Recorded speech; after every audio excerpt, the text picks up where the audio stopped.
Allah Subhanahu wa Ta'ala menyaring umat Islam terbaik, sahabat terbaik, krim de la krim untuk baginda Rasulullah Sallallahu Alaihi Wasallam. Tepat di tanggal ini 27 Rajab, seorang anak Adam dipanggil pemilik alam semesta Allah Subhanahu wa Ta'ala, bukan untuk kepentingan dirinya, tapi untuk kepentingan seluruh umat Islam di dunia, tak berbatas zaman hingga hari akhir. Di hari itu, satu-satunya surat yang turun ke Rasulullah tanpa perantara malaikat Jibril langsung dari Allah Subhanahu wa Ta'ala adalah Wasyamsi wa duhaha wal qamari idza talaha wan nahari idza jallaha wal laili idza yaghshaha والسماء وما بناها والأرض وما طحاها ونفس وما سواها فألهمها فجورها وتقواها قد أفلح من زكاها وقد خاب من دساها كذبت ثمود بطغواها إذ انبعث أشقاها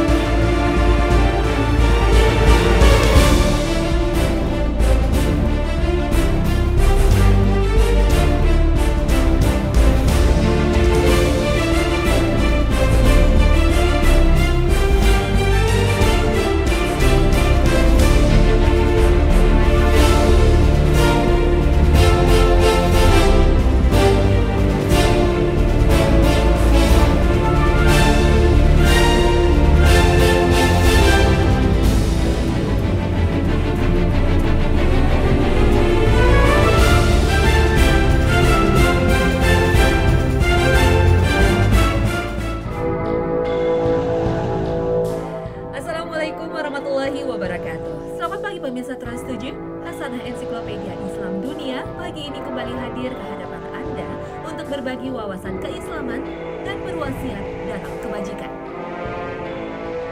Bulan Rajab menjadi bulan istimewa bagi umat Islam karena sebagian meyakini pada tanggal 27 Rajab terjadi peristiwa Isra Mi'raj yang merupakan awal perintah sholat. Isra secara bahasa berasal dari kata saro, bermakna perjalanan di malam hari. Adapun secara istilah, Isra adalah perjalanan Rasulullah SAW bersama Jibril dari Mekah ke Baitul Maqdis, Palestina. Berdasarkan firman Allah, Maha Suci Allah yang telah memperjalankan hambanya pada suatu malam dari Al-Masjidil Haram ke Al-Masjidil Aqsa.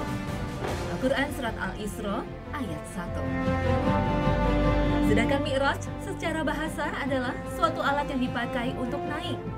Adapun secara istilah, Mi'raj bermakna tangga khusus yang digunakan oleh Nabi SAW untuk naik dari bumi menuju ke atas langit, seperti yang dijelaskan dalam surat An-Najm ayat 1 hingga 18. Banyak terdapat hadis sahih dengan berbagai riwayat yang menceritakan kisah Isra Mi'raj ini.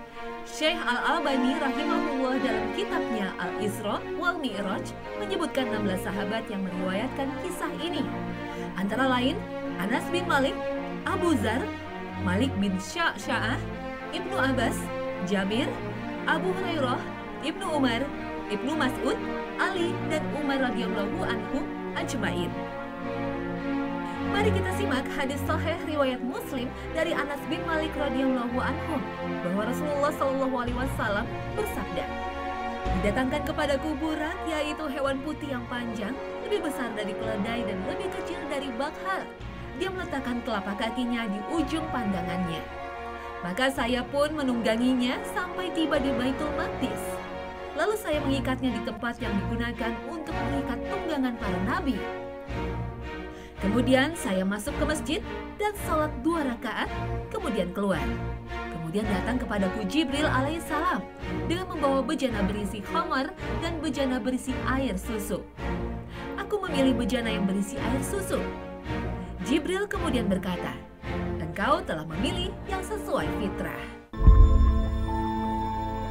Dalam hadis yang panjang ini, Rasulullah bersama Jibril menuju Sidratul Muntaha. Dari langit pertama hingga langit ketujuh, Rasulullah bertemu dengan para nabi, mulai dari Nabi Adam, Nabi Isa, Nabi Musa, hingga Nabi Ibrahim. Setelah bertemu dengan Allah Azza wa Jalla, Allah mewajibkan 50 salat sehari semalam. Rasulullah kembali ke hadapan Allah untuk meminta keringanan. Setelah dikurangi 5 salat, Rasulullah kembali meminta keringanan, hingga salat berjumlah 5 waktu seperti yang diwajibkan kepada umat Islam saat ini.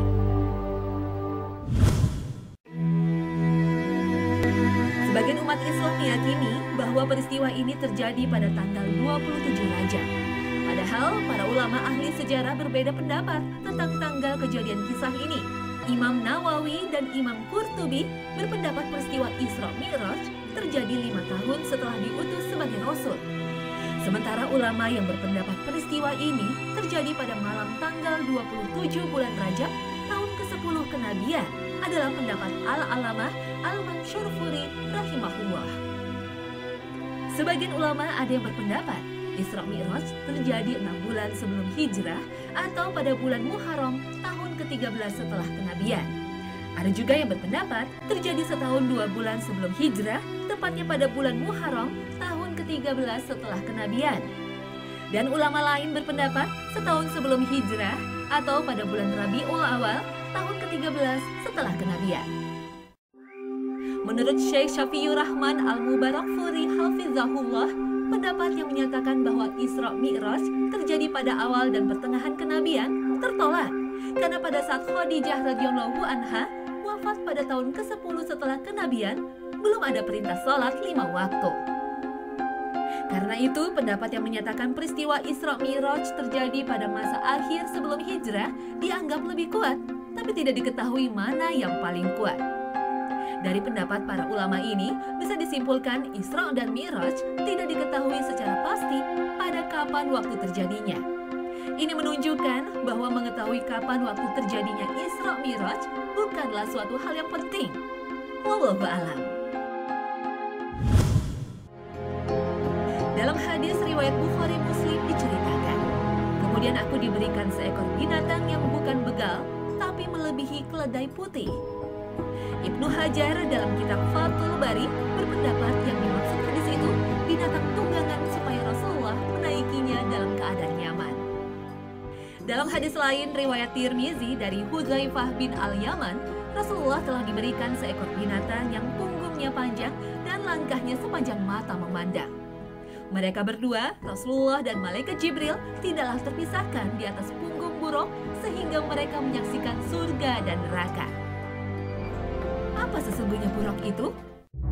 Kita cukup mendasarkan pada hadis-hadis sahih yang tidak mendeskripsikan secara detail yang dimaksud dengan buruk.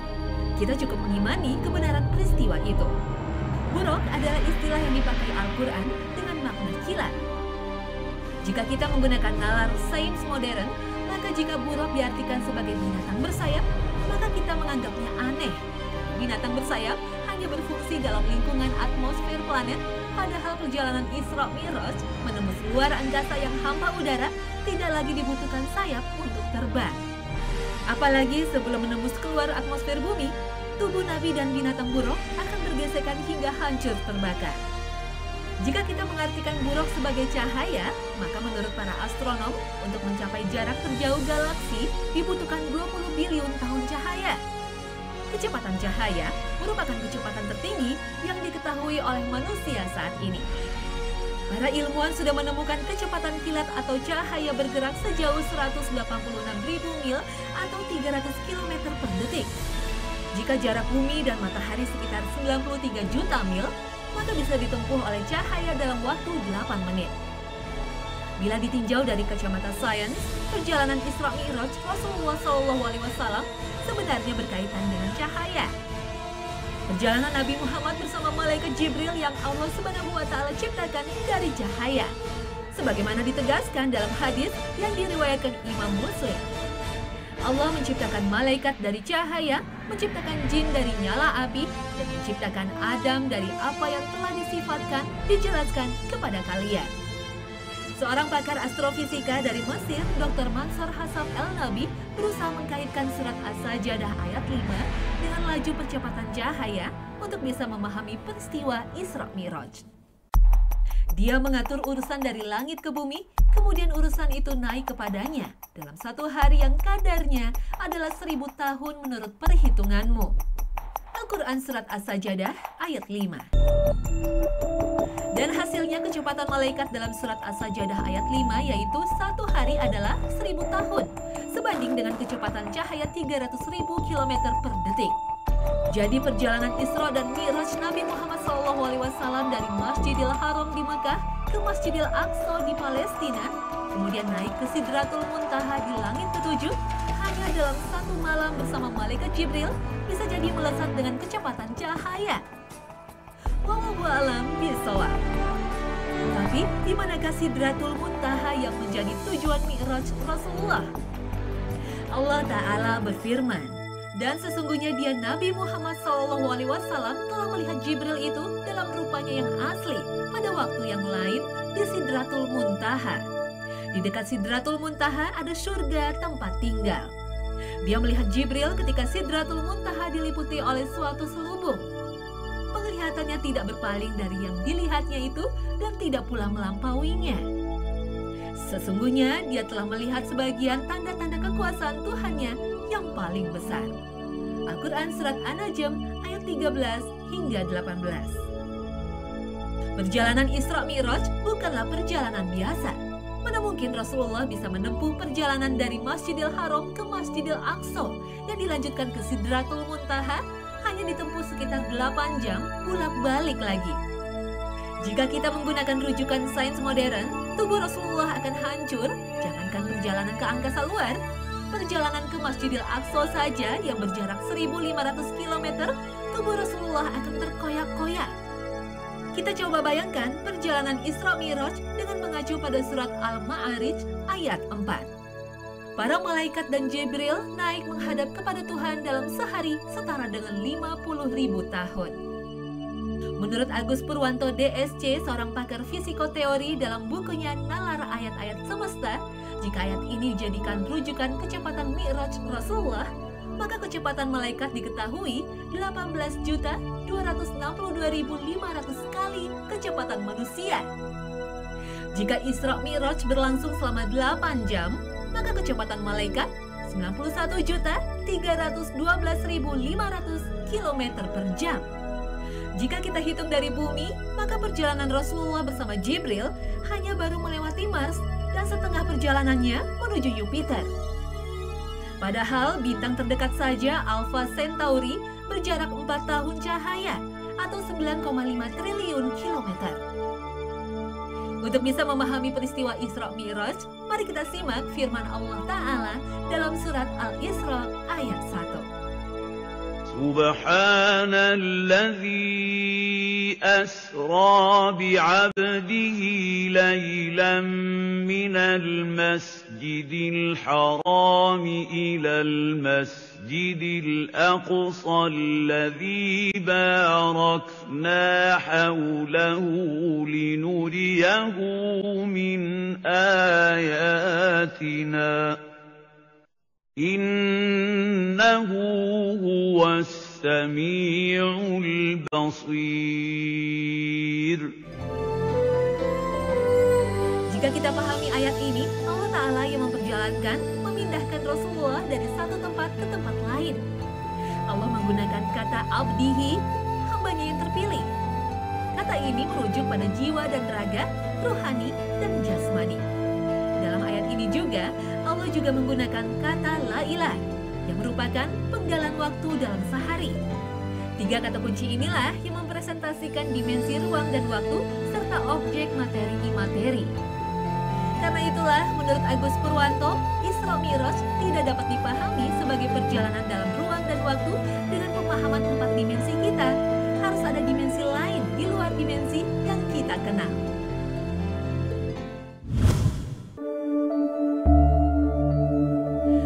Berita-berita yang datang dalam kisah Isra Miraj seperti sampainya beliau ke Baitul Maqdis, kemudian berjumpa dengan para nabi dan salat mengimami mereka, serta berita-berita lain yang terdapat dalam hadis-hadis yang sahih merupakan perkara gaib.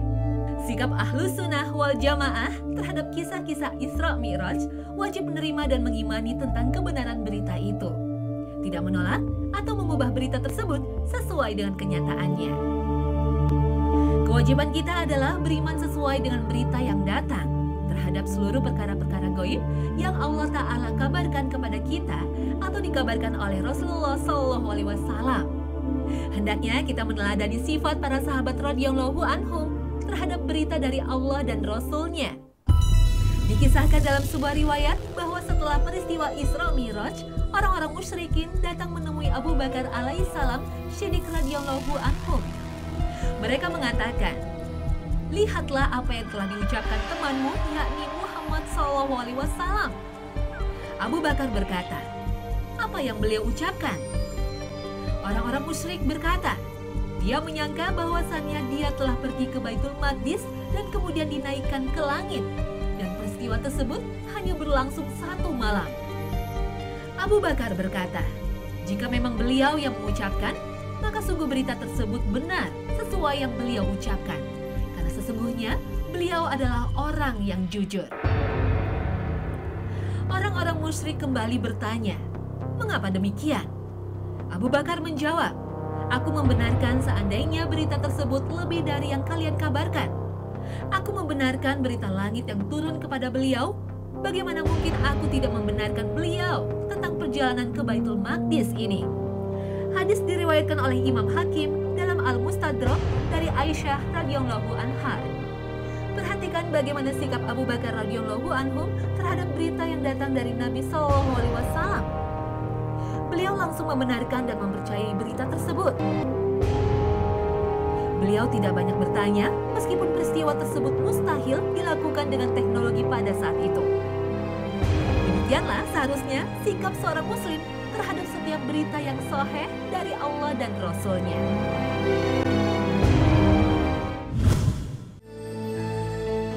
Rasulullah sebelum Mi'raj lebih dulu mampir ke Baitul Maqdis.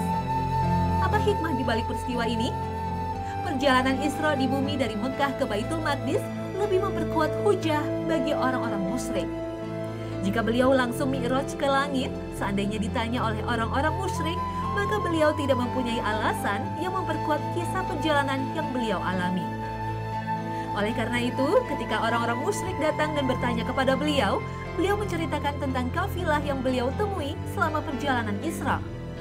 Tatkala kafilah tersebut pulang dan orang-orang musyrik bertanya kepada mereka, orang-orang musyrik baru mengetahui benarlah apa yang disampaikan oleh Nabi SAW. Hikmah lainnya untuk menampakkan hubungan antara Mekah dan Baitul Maqdis yang keduanya merupakan kiblat kaum muslimin. Tidaklah pengikut para nabi menghadapkan wajah mereka untuk beribadah, kecuali ke Baitul Maqdis dan Makkah Al-Mukarramah. Sekaligus ini menunjukkan keutamaan beliau melihat kedua kiblat dalam satu malam. Kisah yang agung ini syarat akan banyak faedah. Kisah Isra Miraj termasuk tanda-tanda kebesaran dan kekuasaan Allah Azza wa Jalla. Peristiwa ini juga menunjukkan keutamaan Nabi Muhammad SAW di atas seluruh Nabi dan Rasul alaihimus sholatul wassalam. Peristiwa yang agung ini menunjukkan keimanan para sahabat radhiyallahu anhum. Mereka meyakini kebenaran berita tentang kisah ini tidak seperti yang dilakukan oleh orang-orang kafir Quraisy. Isra dan Mi'raj terjadi dengan jasad dan ruh beliau dalam keadaan terjaga. Ini adalah pendapat jumhur atau kebanyakan ulama, muhaddisin, dan fuqaha, serta inilah pendapat yang paling kuat di kalangan para ulama Ahlus Sunnah. Imam Ibnu Qudamah rahimahullah berkata dalam Lum'atul I'tiqad, beliau mengalaminya dalam keadaan terjaga, bukan dalam keadaan tidur, karena kafir Quraisy mengingkari dan sombong terhadapnya peristiwa itu. Padahal mereka tidak mengingkari mimpi. Peristiwa ini juga merupakan pengakuan akan ketinggian Allah Ta'ala dengan ketinggian zatnya dengan sebenar-benarnya sesuai dengan keagungan Allah, yakni Allah tinggi berada di atas langit ketujuh, di atas arsy-Nya. Ini merupakan akidah kaum muslimin seluruhnya dari dahulu hingga sekarang. Umat Islam diwajibkan untuk mengimani perkara-perkara gaib yang disebutkan dalam hadis yang berkaitan dengan Isra Mi'raj, seperti tentang buraq, para malaikat penjaga langit, adanya pintu-pintu langit, Baitul Ma'mur, Sidratul Muntaha, beserta sifat-sifatnya. Yang terpenting, barang siapa yang mengingkari Isra, maka dia telah kafir, karena dia berarti menganggap Allah berdusta. Barang siapa yang mengingkari Mi'raj, maka tidak dikafirkan kecuali setelah ditegakkan padanya hujah serta dijelaskan padanya kebenaran. Isra Mi'raj sejatinya adalah sebuah momentum dan peristiwa yang melahirkan produk keimanan dan sholat. Sebagai umat Islam yang taat, jatuhkan pilihan kita untuk meningkatkan keimanan dengan sholat dan sabar. Besarkan nilai iman kita, tingkatkan kualitas sholat kita, bahwa 14 abad yang lalu Rasulullah mempertaruhkan segalanya demi kita, umat akhir zaman.